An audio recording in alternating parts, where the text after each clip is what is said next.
Laithaini September somni le sagi paunak alian som le li aneu sagi pan som le gu mi haite in thu ngai sun masalawin gam tapa pahi paunak alian som le li aneu som le gu Awlmawh lo kinbawl lo tuikul siang tho zong akichi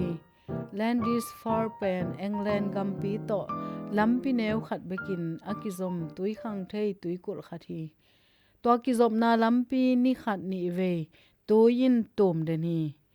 tui khan lai tak lampi la hwai chi hilphon na lim ki song koi koi hi a hi zongin khwalzin mi te in tua hilphon na Awlmawh lo a hi manin tui khangin atup amo to te tungwa tuthun a hi keile buk asang dewa kilam na a tui pekin zot kul thei zel hi to tui khang pen ni aswa pel mo bangin ni khat ni ve hingya thi hilphon na limte mun chitenga ki koi hi ai zongin lai gel khati gen danin landis fal pen Awlmawh na nei lo te tui khang ama khel som na mun chi paunak sung te a Awlmawh lo kinbawl lo chi pen haina chi hi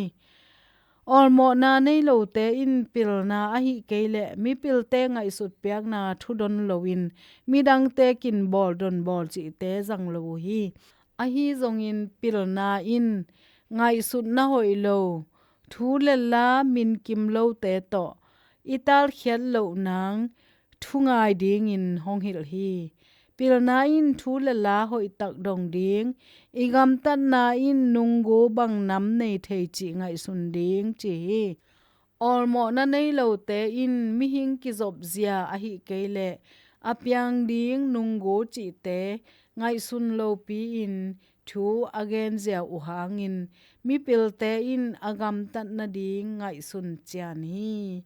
khat vei vei manlang taka gam tat vat ding ai kele khau taka sep ding zong ki sam na pi akin bol lo i hi lo ding thu pi hi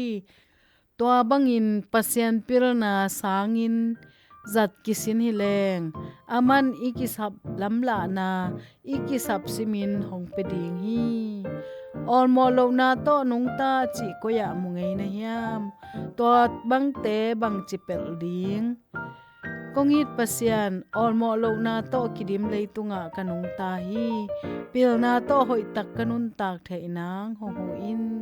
amen